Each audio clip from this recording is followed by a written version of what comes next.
Na faculdade, eu era um estudante de ciências políticas, o que significa que eu tinha que escrever muitos trabalhos. Agora, quando um estudante normal escreve um trabalho, ele pode distribuir o trabalho mais ou menos assim. Então, você sabe. Você começa talvez um pouco devagar, mas faz o suficiente na primeira semana que, com alguns dias mais pesados depois, tudo fica pronto, as coisas permanecem sob controle. E eu gostaria de fazer assim. Esse seria o plano. Eu teria tudo pronto para ir, mas então, na verdade, o trabalho chegava, e eu meio que fazia isso. E isso acontecia em todos os trabalhos. Mas então veio minha tese de final de curso de 90 páginas, um trabalho no qual você deveria passar um ano.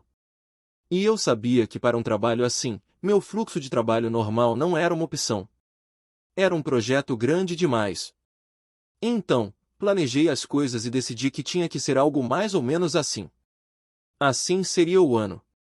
Eu começaria leve, aumentaria no meio do ano e, no final, aceleraria a todo vapor, como uma pequena escada. Quão difícil poderia ser subir a escada? Sem problema, certo? Mas então, a coisa mais engraçada aconteceu. Aqueles primeiros meses? Eles vieram e se foram, e eu não consegui fazer muita coisa. Então tivemos um novo plano revisado. E então? Mas então os meses do meio realmente se passaram, e eu realmente não escrevi palavras, e então estávamos aqui. E 2 meses se transformaram em um mês, que se transformou em 2 semanas.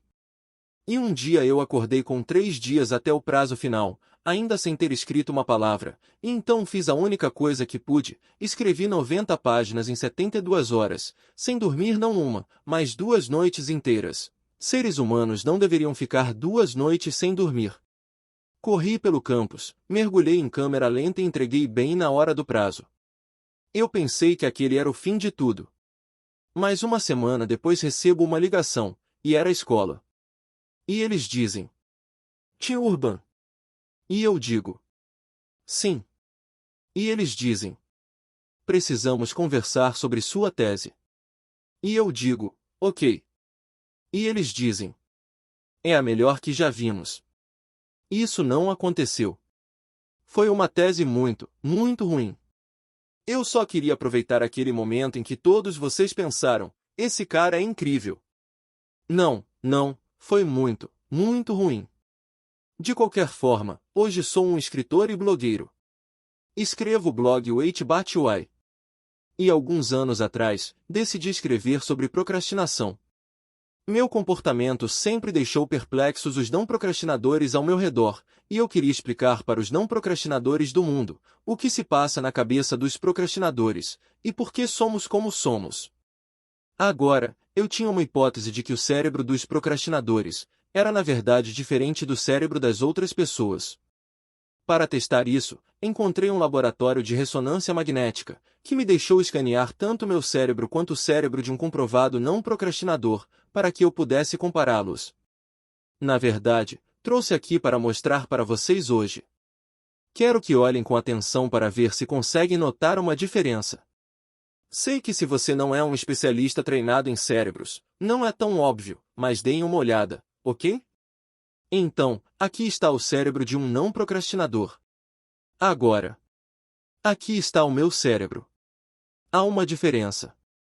Ambos os cérebros têm um tomador de decisões racional, mas o cérebro do procrastinador também tem um macaco da gratificação instantânea. Agora, o que isso significa para o procrastinador? Bem, significa que tudo está bem até que isso aconteça. Este é o momento perfeito para fazer algum trabalho. Não. Então, o tomador de decisões racional tomará a decisão racional de fazer algo produtivo, mas o macaco não gosta desse plano, então ele realmente toma o volante e diz: na verdade, vamos ler a página inteira da Wikipédia sobre o escândalo Nancy Kerrigan, Tonya Harding, porque eu acabei de lembrar que isso aconteceu. Então vamos até a geladeira para ver se tem algo novo lá, desde 10 minutos atrás. Depois disso, vamos entrar em um espiral no YouTube que começa com vídeos de Richard Feynman, falando sobre ímãs e termina muito, muito mais tarde assistindo entrevistas com a mãe de Justin Bieber. Tudo isso vai levar um tempo, então não vamos realmente ter espaço na agenda para nenhum trabalho hoje. Desculpe. Agora, o que está acontecendo aqui? O macaco da gratificação instantânea não parece ser alguém que você quer no volante. Ele vive inteiramente no momento presente.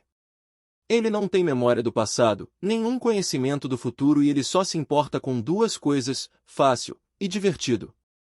Agora, no mundo animal, isso funciona bem. Se você é um cachorro e passa a vida inteira fazendo nada além de coisas fáceis e divertidas, você é um enorme sucesso. E para o macaco, os humanos são apenas outra espécie animal. Você tem que manter-se bem dormido, bem alimentado e propagando para a próxima geração, o que nos tempos tribais poderia ter funcionado bem. Mas, se você não percebeu, agora não estamos em tempos tribais. Estamos em uma civilização avançada, e o macaco não sabe o que é isso. É por isso que temos outro cara em nosso cérebro, o tomador de decisões racional, que nos dá a capacidade de fazer coisas que nenhum outro animal pode fazer. Podemos visualizar o futuro. Podemos ver o quadro geral. Podemos fazer planos de longo prazo. E ele quer levar tudo isso em conta. E ele quer que façamos o que faz sentido estar fazendo agora. Às vezes faz sentido estar fazendo coisas que são fáceis e divertidas, como quando você está jantando, ou indo para a cama, ou desfrutando de um tempo de lazer bem merecido. É por isso que há uma sobreposição. Às vezes eles concordam.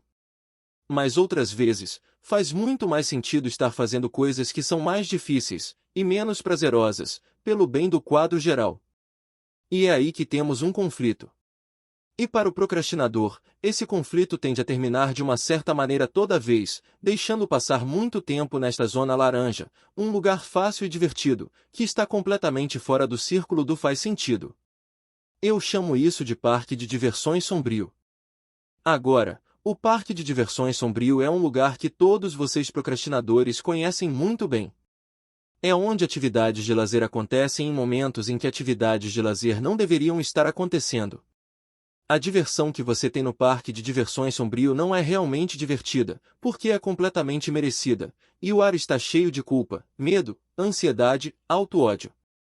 Todos aqueles bons sentimentos de procrastinador. E a pergunta é, nessa situação, com o macaco no volante, como o procrastinador consegue se levar até aqui, nesta zona azul, um lugar menos agradável, mas onde coisas realmente importantes acontecem?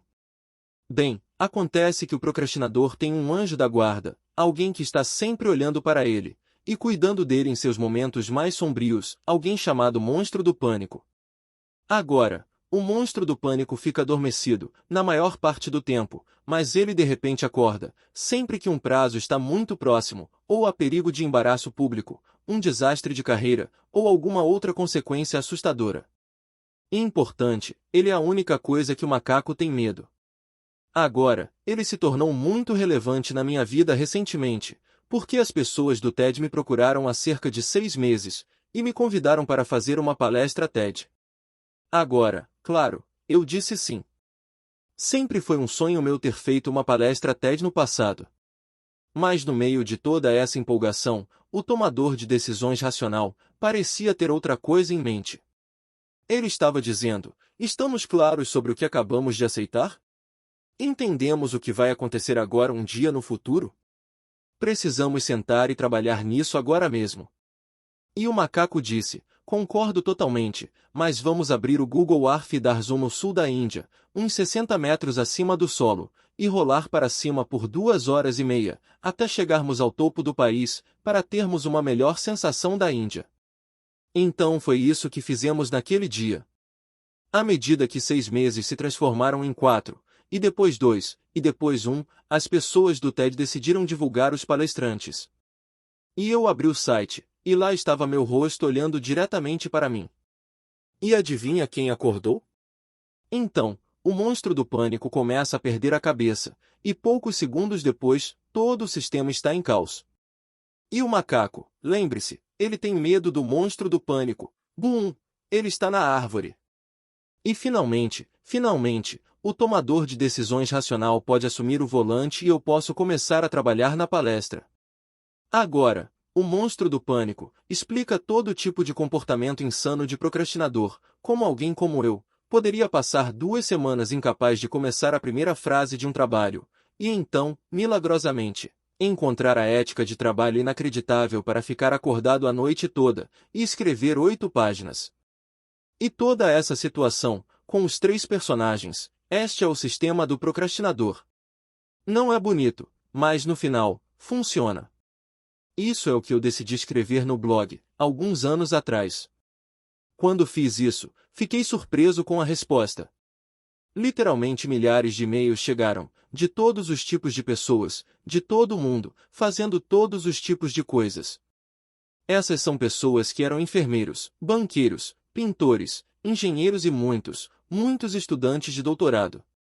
E eles estavam todos escrevendo, dizendo a mesma coisa: eu também tenho esse problema. Mas o que me impressionou foi o contraste entre o tom leve do post e a seriedade desses e-mails. Essas pessoas estavam escrevendo com uma frustração intensa sobre o que a procrastinação havia feito em suas vidas, sobre o que esse macaco havia feito com eles. E eu pensei sobre isso, e disse: bem, se o sistema do procrastinador funciona, então o que está acontecendo? Por que todas essas pessoas estão em um lugar tão sombrio? Bem, acontece que há 2 tipos de procrastinação. Tudo o que falei hoje, os exemplos que dei, todos têm prazos. E quando há prazos, os efeitos da procrastinação são contidos a curto prazo, porque o monstro do pânico se envolve. Mas há um segundo tipo de procrastinação, que acontece em situações em que não há prazo. Então, se você queria uma carreira, em que você é um empreendedor, algo nas artes, algo empreendedor, não há prazos para essas coisas no início, porque nada está acontecendo, não até que você tenha saído, e feito trabalho duro para ganhar ímpeto, para as coisas começarem a acontecer. Há também todo tipo de coisas importantes fora da sua carreira, que não envolvem prazos, como ver sua família, ou se exercitar, e cuidar da sua saúde, trabalhar em seu relacionamento, ou sair de um relacionamento que não está funcionando. Agora, se o único mecanismo do procrastinador para fazer essas coisas difíceis é o monstro do pânico, isso é um problema, porque em todas essas situações sem prazo, o monstro do pânico não aparece. Ele não tem nada para acordar, então os efeitos da procrastinação não são contidos, eles se estendem para sempre. E é esse tipo de procrastinação de longo prazo, que é muito menos visível, e muito menos falado, do que o tipo mais engraçado e baseado em prazos de curto prazo.